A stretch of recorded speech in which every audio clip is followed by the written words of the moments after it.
بہت شکریہ کہ آپ نے فلسطین کے مسئلے پہ گفتگو کے لیے بلایا۔ جو مسئلہ فلسطین ہے اس کا پاکستان کے قیام کی جدوجہد کے ساتھ بڑا گہرا تعلق ہے۔ آج پاکستان میں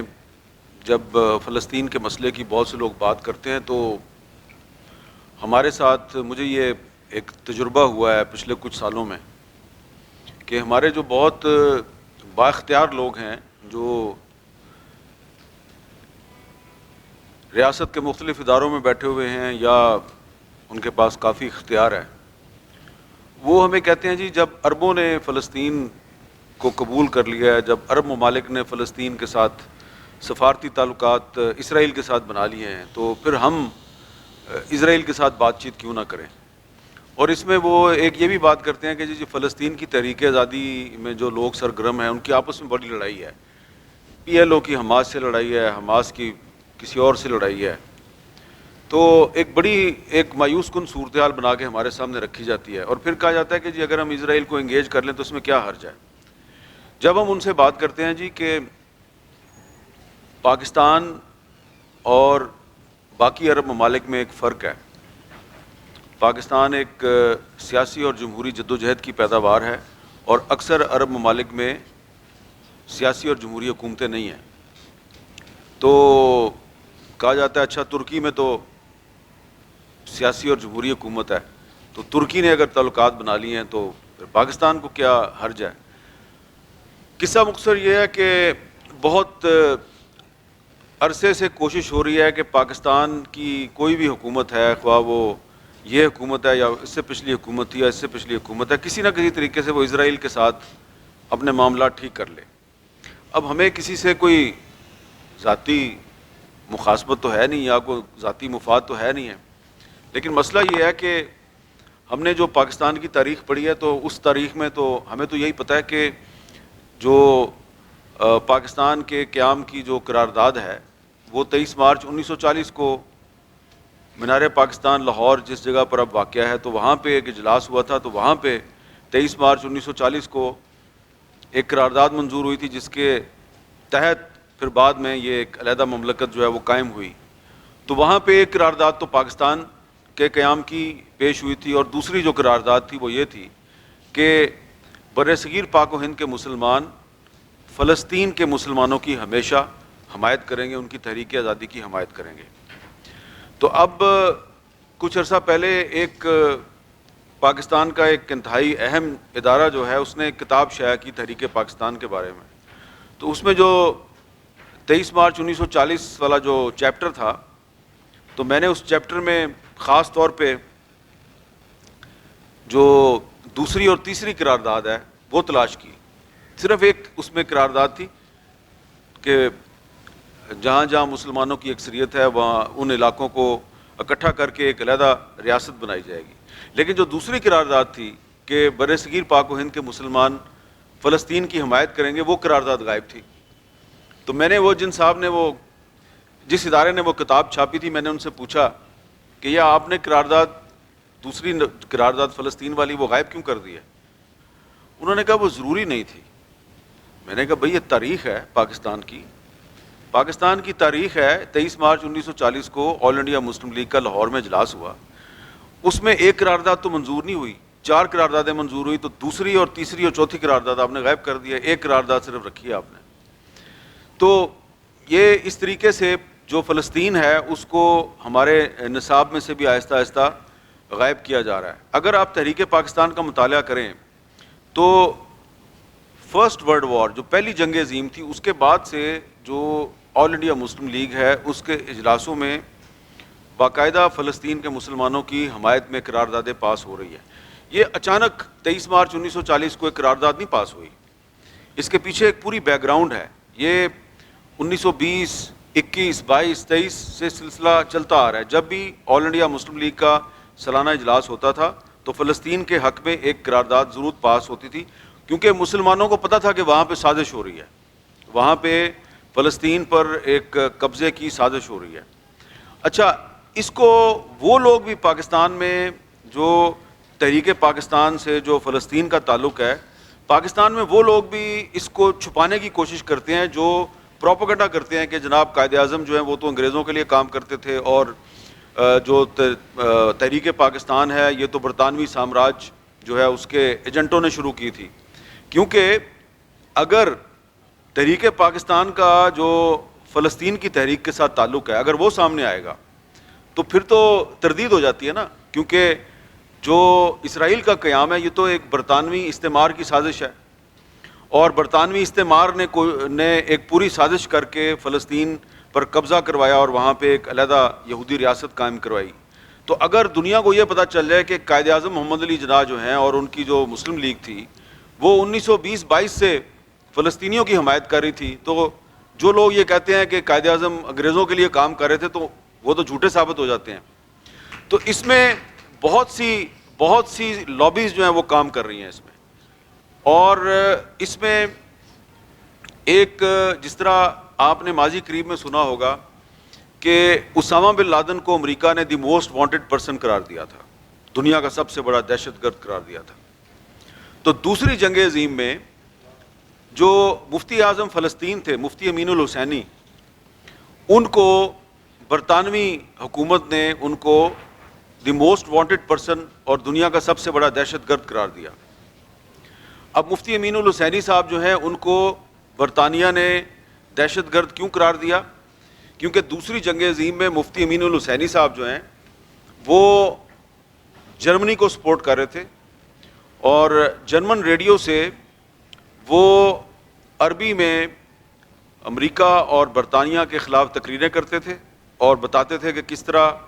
مشرق وسطیٰ میں سازش کی جا رہی ہے ایک علیحدہ یہودی ریاست بنانے کی، اور وہ حمایت کرتے تھے کہ جرمنی کی طرف سے جو لڑائی کی جا رہی ہے امریکہ اور اس کے اتحادیوں کے خلاف اور برطانوی سامراج کے خلاف، اس لڑائی میں عربوں کو جرمنی کا ساتھ دینا چاہیے. تو لہٰذا انہوں نے ایک وار کرمنل، ایک جنگی مجرم قرار دے دیا مفتی امین الحسینی صاحب کو، اور دی موسٹ وانٹڈ پرسن قرار دیا. اب یہ بات شاید پاکستان میں بہت کم لوگوں کو پتہ ہے کہ قائد اعظم محمد علی جناح جو ہیں وہ بار بار 1936 سے لے کے اور 1940 تک بار بار یوم فلسطین مناتے تھے، اور یوم فلسطین کے موقع پہ وہ فلسطین فنڈ بناتے تھے، فلسطین فنڈ اکٹھا کرتے تھے، اس میں خود بھی کنٹریبیوشن کرتے تھے، باقی بھی جو صاحب ثروت مسلمان تھے ان سے بھی فنڈ لیتے تھے، اور پیسے اکٹھے کر کے برطانوی سامراج کے اعلان کردہ موسٹ وانٹڈ پرسن مفتی امین الحسینی کو وہ پیسے بھجواتے تھے. تو اب آپ خود سوچیں کہ وہ شخص مفتی امین الحسینی جو مفتی اعظم فلسطین ہے اور جس کو کہ برطانیہ نے دنیا کا سب سے بڑا دہشت گرد قرار دیا ہوا ہے، تو اس دنیا کے سب سے بڑے دہشت گرد کو فنڈنگ کون کر رہے ہیں؟ قائد اعظم محمد علی جناح. تو اس کے بعد جو مفتی امین الحسینی صاحب ہیں ان کی خط و کتابت بھی تھی قائد اعظم کے ساتھ، حسن البنا کے ساتھ بھی قائد اعظم کی خط و کتابت تھی، اور فلسطین کے مسئلے کی وجہ سے تھی. اور پھر جب پاکستان بن گیا تو مفتی امین الحسینی صاحب پھر پاکستان آئے، اور آپ کو پتہ ہے پاکستان آئے تو خاص طور پہ انہوں نے کہا کہ میں نے کشمیر کا دورہ کرنا ہے، اور عباس پور میں جو لائن آف کنٹرول ہے وہاں پہ ان کو لے جایا گیا، اور لائن آف کنٹرول پہ کھڑے ہو کے انہوں نے ایک تقریر کی، LOC پہ کھڑے ہو کے مفتی اعظم فلسطین مفتی امین الحسینی نے ایک تقریر کی، اور انہوں نے اس تقریر میں کہا کہ جس طرح فلسطین کے مسلمان جو ہیں وہ اسرائیل کے خلاف تحریک آزادی چلا رہے ہیں، تو اسی طرح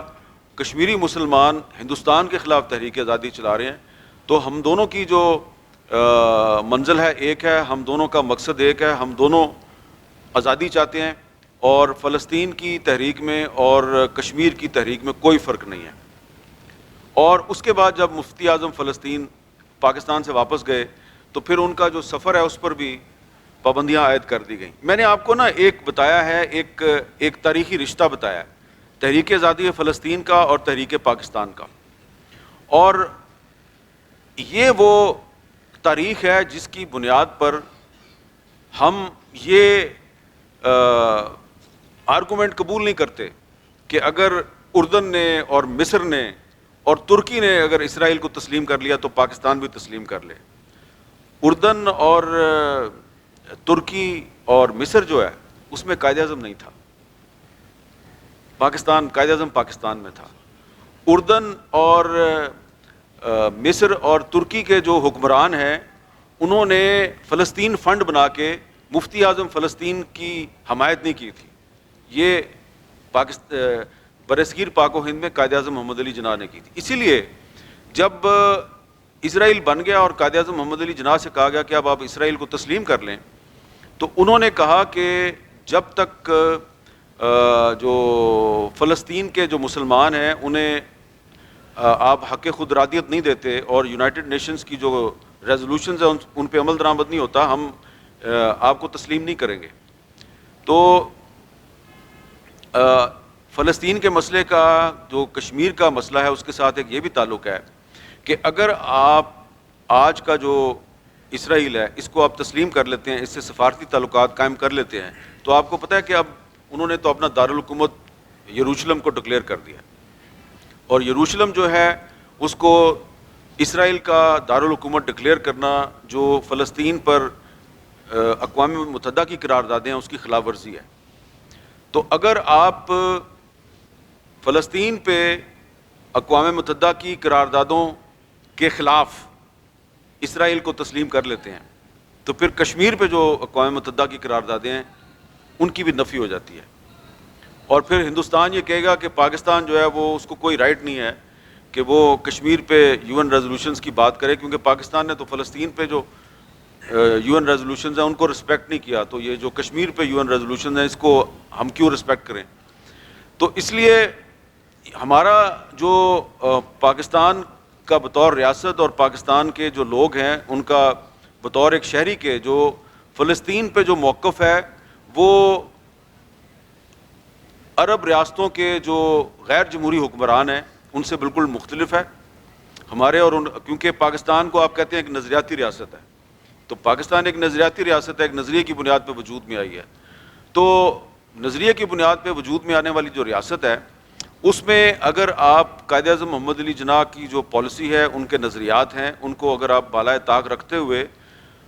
فلسطین کے مسئلے پہ کوئی سمجھوتا کرتے ہیں, کوئی کمپرومائز کرتے ہیں, تو یہ دراصل پاکستان کی نظریاتی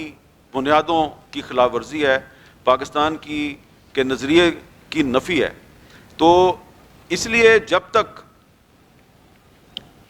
فلسطین پر اقوام متحدہ کی قراردادوں کی روشنی میں کوئی مسئلے کا حل سامنے نہیں لایا جاتا تو پاکستان جو ہے اس کو اس معاملے میں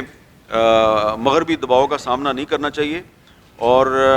کیونکہ اگر آپ فلسطین کے مسئلے پہ کمپرومائز کریں گے تو اس کا مطلب ہے کہ آپ نے کشمیر کے مسئلے پہ کمپرومائز کر لیا ہے.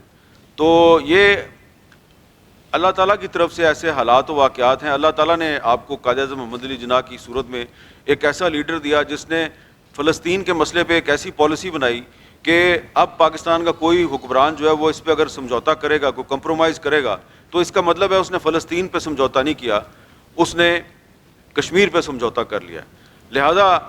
آپ اگر کشمیر پہ سمجھوتا نہیں کرنا چاہتے تو پھر آپ کو فلسطین پہ بھی سمجھوتا نہیں کرنا چاہیے. اور فلسطین کی تحریک آزادی اور کشمیر کی تحریک آزادی کو مفتی اعظم فلسطین مفتی امین الحسینی صاحب نے ایک ہی سکے کے دو رخ قرار دیا تھا. اور اگر آپ